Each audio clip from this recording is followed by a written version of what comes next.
Uh, Hii nataka kuongea na watu ambao wako makini, lakini pia watu ambao wanaofahamu zaidi. Miezi kama miwili mitatu iliyopita, katika nchi ya Marekani kuna askofu mmoja ambaye alikuwa amejitokeza hadharani kupingana na sera ya Donald Trump ya kutokutambua uwepo wa mashoga katika taifa la Marekani. Na sera kubwa ya Donald Trump ni kuhakikisha anamaliza ushoga, lakini pia kuhakikisha anatangaza na kuwaonyesha watu uwepo wa Mungu katika taifa la Marekani. Kwa sababu tunajua kabisa kwamba ndoa za jinsia moja kiBiblia, lakini pia katika Qur'ani ni vitu ambavyo Bible inapinga. Na Donald Trump aliweza kuichukua hiyo kama sera yake kubwa kabisa, na naweza nikasema kwamba ni ufunuo ambao Mungu alimpatia kuweza kupinga ushoga katika taifa la Marekani.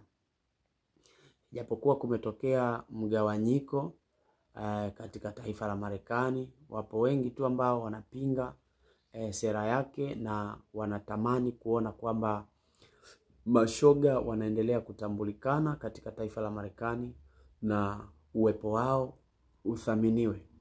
Na ndipo askofu mmoja katika kanisa la Bethsaida kama sijakosea, aliweza kujitokeza hadharani na akasema kwamba Rais Donald Trump anafaa kutambua anafaa kutambua uwepo wa hii jamii ya mashoga katika taifa la Marekani. Na aliendelea kutetea hoja yake kwamba hata Yesu alikuja kwa walio waovu. Kwa hiyo lazima atambue uwepo wa mashoga na vitu kama hivyo. Hiyo ni kauli ya askofu yule ambaye alikuwa anapingana na sera ya Donald Trump. Sasa nataka uwe makini kunifuatilia hapa kwamba unafikiria kwa nini haya mambo bana huwa yanafanyika kiroho, na nataka ufikirie na uangalie kwa ndani. Papa aliyepatikana, papa mpya ametokea katika taifa la Marekani. Ndio papa yetu mpya ambaye ametokea katika taifa la Marekani. Hajatokea katika taifa la Italy ama Vatican. No, hajatokea Vatican. Ametokea katika taifa la Marekani.